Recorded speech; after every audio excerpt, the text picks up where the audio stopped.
Hey everyone, before we dive into this story, please consider subscribing to my channel for more engaging content like this. The family cookout at my parents' place was buzzing with energy when Uncle Tom posed the question that always made me wince. So, Maya, what's the deal these days? Still messing around with those computers?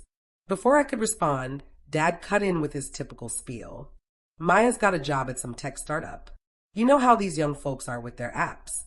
I interjected. Actually, I own a software company, but Dad was already shifting gears. She's always been the one scraping by, he told the relatives huddled around the barbecue. Lives in a small apartment, drives that beat-up Honda, not like her brother Alex with his law firm, or her sister Jennifer with her medical practice. Alex, looking sharp in his polo and khakis, gave a knowing nod. Maya's always leaned toward the artsy side.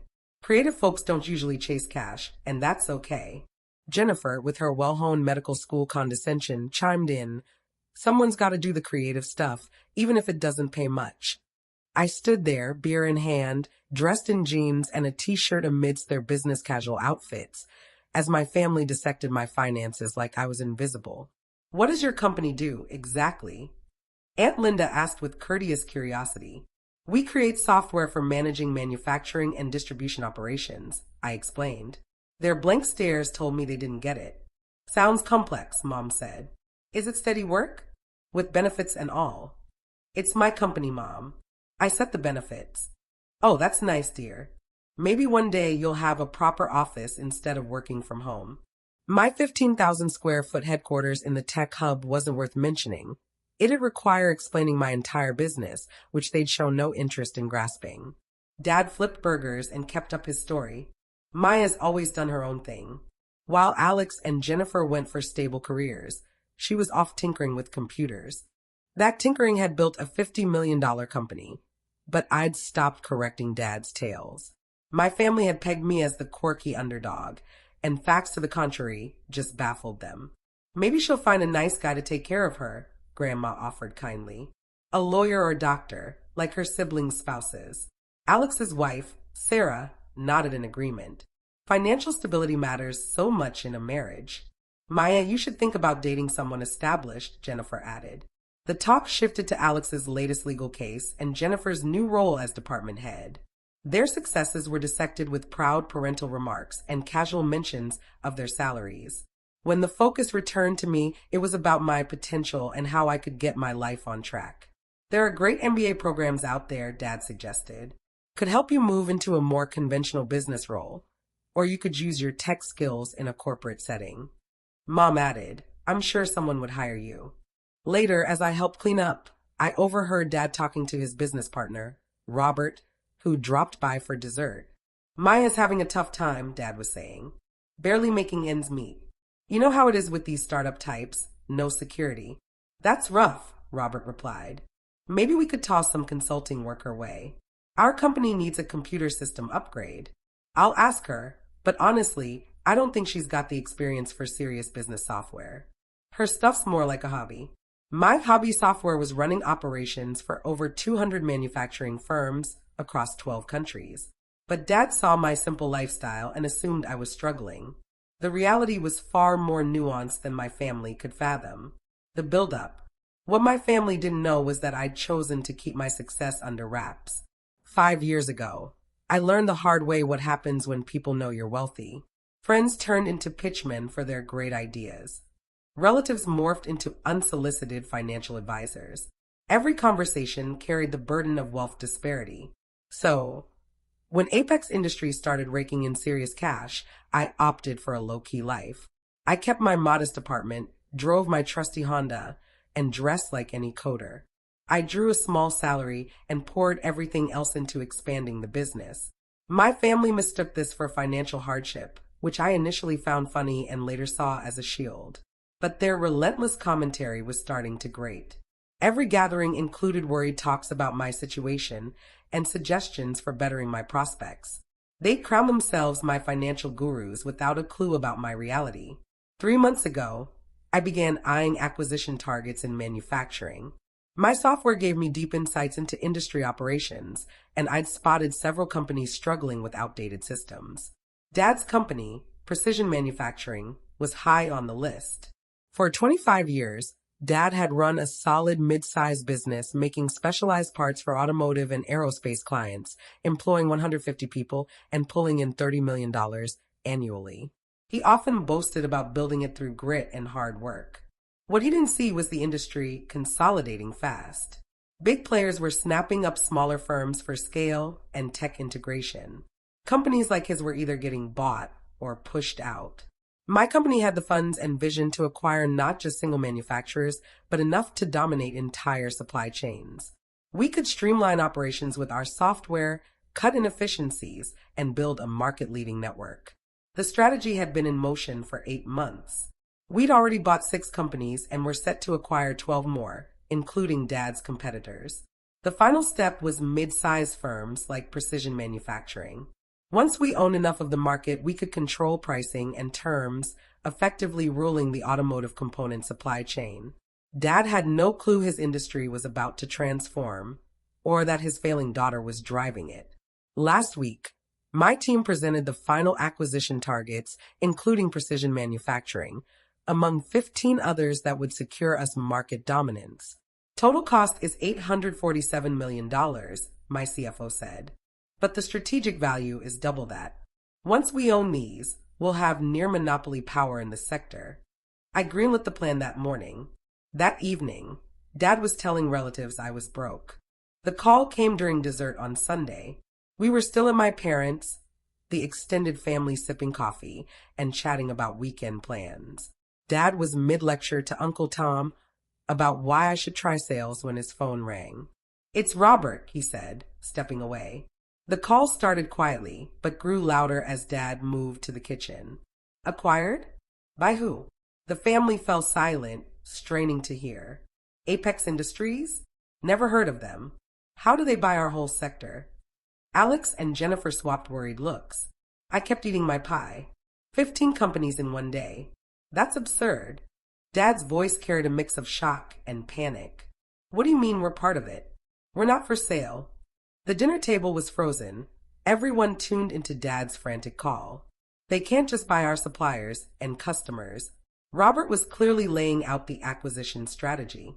So, they control our supply chain, which means they control us.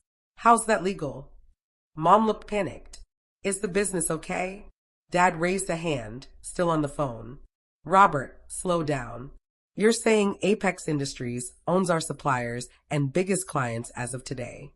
Robert's voice came through the speaker, effectively, yes. "They've bought the entire vertical chain. We're boxed in. But who are they? How did we miss this?" "Nobody saw it, Jim. It's the biggest manufacturing acquisition ever. Happened overnight." Dad slumped into a chair, phone in hand. "What does this mean for us?" "It means an offer you can't refuse," Robert said. "If you don't sell, they'll cut off your suppliers and clients. You're done in 6 months." The kitchen was dead quiet except for Robert explaining vertical integration and market control. "Jim, whoever orchestrated this is a genius.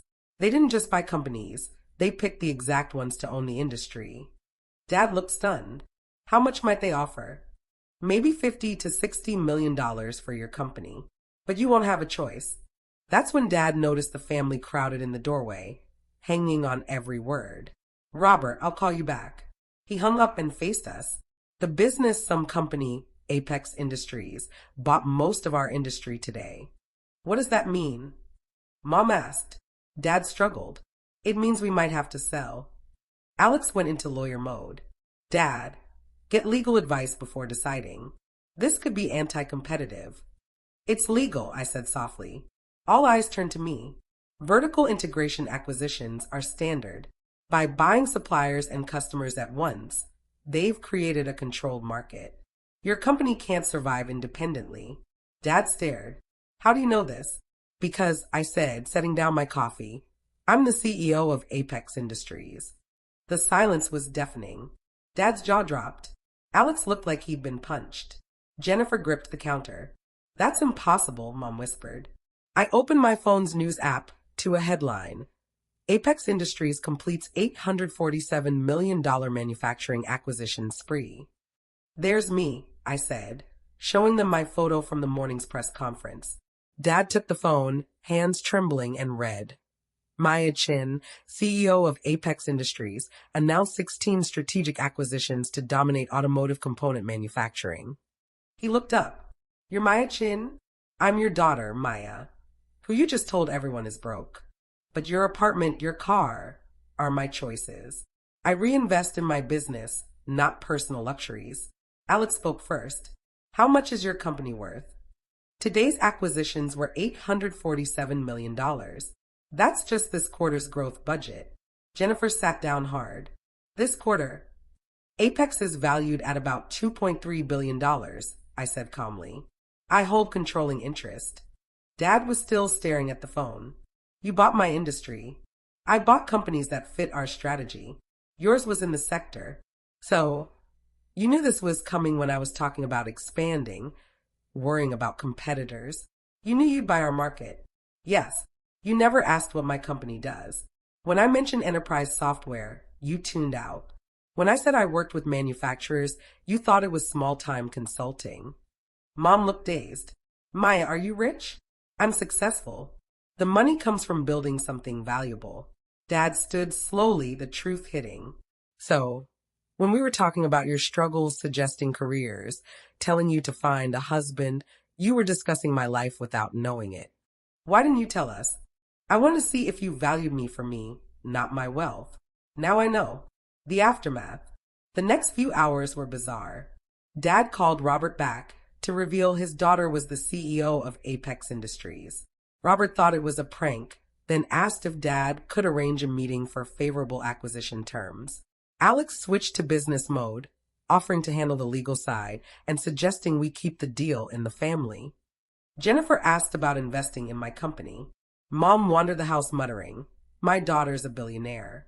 The family dynamic flipped overnight. Suddenly, my opinions mattered. My simple lifestyle was called savvy wealth management. My single status became a smart focus on business. I always knew you were special, Mom said, despite spending dinner implying I needed a man to support me.